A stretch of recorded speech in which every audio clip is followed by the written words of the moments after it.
Hey all, so with today's video what we're going to be going over is strapping. So we're going to have a chat about why we strap, what type of things we're going to be strapping for and what we can actually do with tape. We're going to go through this as we're going through the different types of strapping tape that we use and talk about sort of which ones are good for which kind of stuff, and when we should be using certain types of tapes and when we definitely shouldn't be using other types of tapes for certain things. So strapping is something that you'll see physios do quite a lot on sports, well, generally with sports teams. You're seeing maybe on TV, watching the rugby, watching players coming out half mummified, knees wrapped, elbows wrapped, things like that.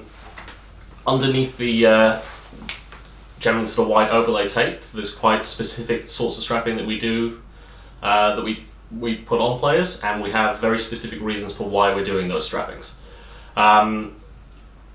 So the main type of strapping tape that you'll see used, and the type that we use primarily, is what we call rigid tape.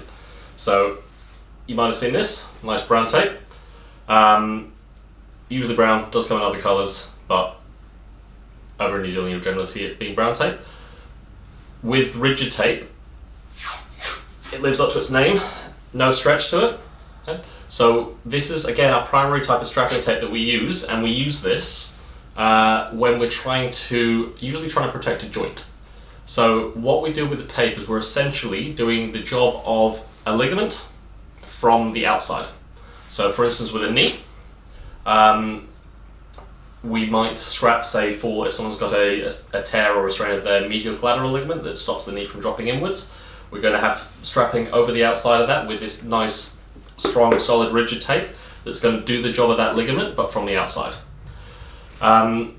Generally, we use it after, if people are having ligament injuries, to again do the job of that ligament, but we can use it for other things going on with joints. If someone has a meniscal tear in a knee, sometimes we can help stabilize that a little bit with strapping, or for things like shoulders, where we want to get things in held in a little bit more of a certain position, or hold down an AC joint and things like that.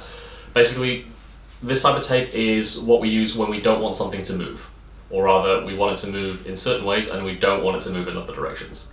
So for most injuries, this is the type of tape that we want to be using. Speaking of this tape being covered in things, generally what you'll see it covered in is this stuff. So this is what we call EAB, stands for Elastic Adhesive Bandage. This is a lot stretchier, okay? It's a lot thinner and a lot lighter. So with this stuff, we're not generally using this as our primary strapping tape. We can with some things, but generally what we're using this for is either to cover rigid tape over areas that might be exposed. So generally knees and elbows are a really good one. You'll also see this used, especially in forwards, props and things, around the heads to keep their ears in, try and help reduce that cauliflower ear that they often get. But we'll generally either cover things with this, or sometimes we'll use it to provide a little bit of elastic recoil with things like shoulders, to allow the strappings to be a little bit less tight and allow a little bit more movement. The rigid tape will generally always be underneath. There is a heavier version of EAB that we have, which is again just EAB. Generally we call this, the other stuff we tend to term light EAB. This type of EAB isn't as used, doesn't tend to be used as much around through Auckland, but it is incredibly useful. This is a lot stronger, so this we can use as our primary strapping tape. We'd still rather use the rigid tape again as our primary thing and have this over the top, but this can be very useful if we're in a real pinch and we need to do a strapping, say over someone's boot, or we need to do a quick strapping on the field. Then this is often quite a lot easier to do that with than trying to do a very specific strapping with the brown tape. Our last sort of standard tape that you might see used is this stuff. So this has a bunch of different names. It's retention dressing. You'll generally hear it termed either Fixamol or Dynafix, which honestly it's kind of what's written on the box. It's depending on the different brands call it different things. So with this stuff, we need to cut that, and then we peel the backing off and stick it down. This has a couple of major uses. The first is that quite often people do get an allergy to tape. It doesn't happen all the time, and even if sometimes people are getting straps quite a lot, sometimes the skin just decides it doesn't want a bar of it and will play up. They'll get red and itchy and sore and things like that. If we know that someone's prone to those sort of tape allergies, then we can use this tape beforehand, pop that down, and then we can strap over the top. This stuff's a lot gentler than the rigid tape on the skin. The glue's a lot less aggressive, and so it's a lot less likely to cause those tape allergies. The other thing we use it for is basically to hold things down, so especially around through shoulders. We'll often use that either underneath and then strap over the top, or over the ends of the tape, just to hold everything down when people are moving and strapping around, so it doesn't pull off, and it's got a nice strong anchor there.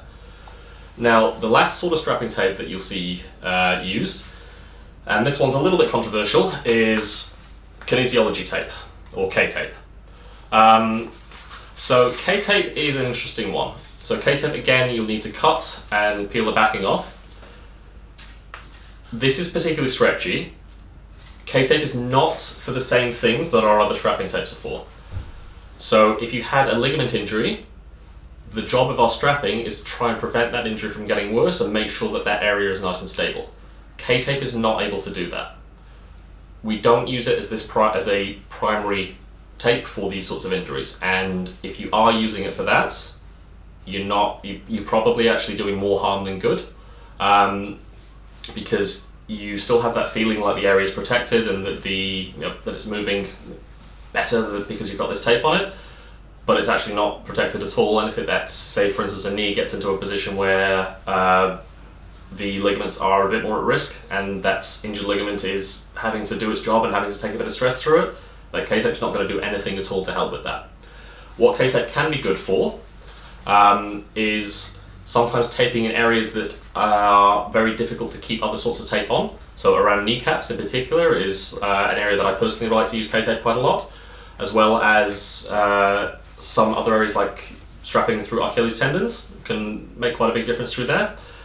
It's also really good for reducing bruising and helping with swelling. K-tape was actually originally designed to help reduce lymphedema, which is basically collections of fluid, especially after things like breast cancer. It pulls the layers of the skin slightly away from each other, and it's really, really good for helping getting fluid sort of circulating out of peripheral areas, out of arms and things like that, back towards the core.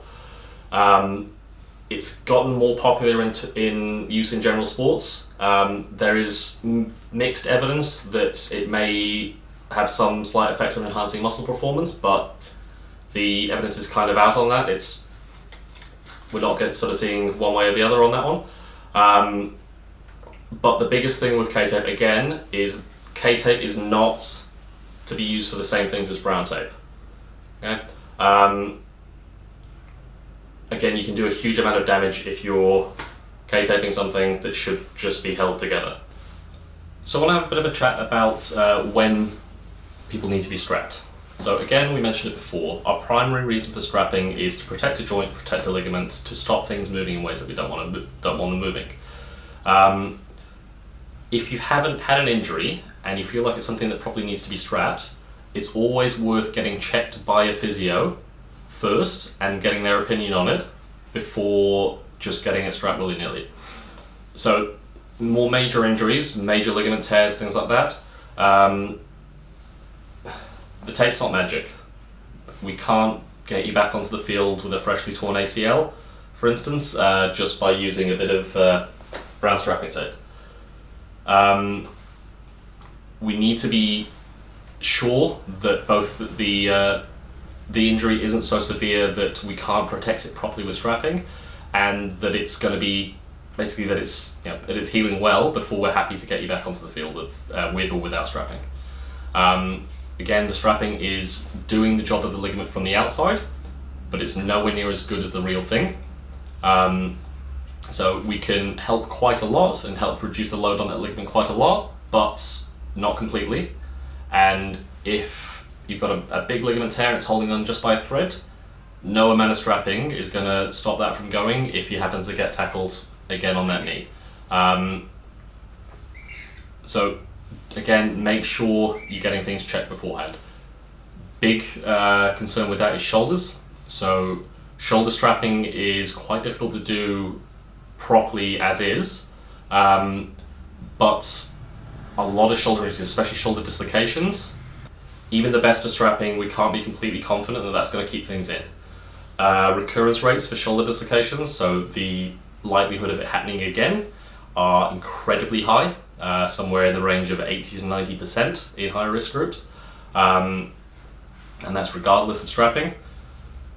Shoulder dislocations realistically probably need surgery even after the first dislocation. We can do a lot with strapping, and if the physio or whoever happens to be doing the strapping is very good, they can protect that shoulder quite a lot, but it really does need to be checked first. We need to be really confident that we're not going to send you back on the field just kind of covered in tape that's not going to do anything. The last thing we want to go over is a couple of different questions that we often get with tape, and we do go over this with patients when we're strapping, but we often get people coming in and asking. Firstly is whether or not you can be strapped prior to games in terms of a day or two beforehand. The general answer for this is kind of, sometimes. So certain types of strapping, especially around ankles, will generally stay tight enough to do its job for a day or two if we do it pretty well, and we can be confident enough really that that strapping is going to be tight enough and stable enough to do its job a day or so after it's put on. For areas that are a bit more exposed and tend to move a little bit more, things like knees, ideally we want to be doing those immediately before. In a pinch, we can strap a knee or something the day beforehand, but we can't be completely confident that that strapping is going to hold up and be tight enough and be correct enough after, say, 24 hours have passed and you're sort of going back into the field there. So if possible, it's always a better option to see if you can get strapped either immediately before the game or say the morning beforehand. The other thing that leads into is another big thing that people ask us is how long should I leave this on? And we do, again, when we're strapping patients, we always make sure we're mentioning this. Generally we say no more than about 3 or 4 days. After a few days, the skin will decide it really just doesn't want to borrow the tape. Some people manage a little bit longer, but generally after about 3 or 4 days, things aren't going to be particularly happy around through that area. We get the skin getting quite red, quite itchy, quite sore. The glue aggravates and irritates the skin quite a lot. Some people get this, we mentioned before when we were talking about tape allergies. So some people do get this every single time they're strapped and pretty quickly. If you do get any sort of reaction to tape, it's always really important to make sure you're telling your physio. We can do things about that. We have things like our Fixamol that we can use underneath. We also have other types of underlay, underwrap and underlay taping that we can use to basically have a barrier between the skin and the tape. Sometimes we do see even people who get strapped quite regularly and have never really had an issue with tape allergies. Sometimes the skin again just decides it doesn't want a bar of it and it'll flare up. So as a general rule, no more than 3 or 4 days for the strapping, and if at any point during that it starts to get red or itchy or sore, take it off straight away. Don't wait to see if it settles down, it probably won't, so pop it off. In terms of can I have a shower with this, things like that, is the tape waterproof? It's not waterproof per se, it's just not particularly bothered by water. If you're having a shower and you're kind of attacking it with a bar of soap, that's going to dissolve the glue. That's not going to help the strapping at all, but you also don't need to kind of cover it and sit it in a plastic bag. It's fine for sort of what we'd sort of reasonably expect someone to get the amount of water in it if they're having a shower. Again, over the course of a few days, if it's getting wet and drying multiple times, that's really going to mess with the integrity of the strapping, but kind of a one-off should be okay. So hopefully that gives you a bit of an overview on strapping, on different types of tapes, what we use them for, why not to use K-tape for major strapping. Please don't use K-tape for strapping knees and strapping things like that. It's painful to see as a physio when you know it's doing absolutely nothing and it's probably putting people more at risk. Please don't do that. But hopefully that gave you a bit of an overview, and so we're thinking about potentially doing some videos on simple strapping of knees and ankles. Generally, if you're getting strapped, you want to see if you can get strapped by someone who's pretty experienced with it. It doesn't have to be a physio. Quite a lot of coaches have picked up strapping over the years. Some have done strapping courses. Others haven't and have just kind of either picked it up by watching or been strapped enough times themselves to kind of have the whole thing memorized. But generally, try and get yourself in to see a physio. Like I said, we may go over some basic techniques for ankles and knees, so that you can strap yourself if you're in a bit of a pinch, or strap one of your fellow players. But yeah, we'll think about doing those next week. All right, thanks guys.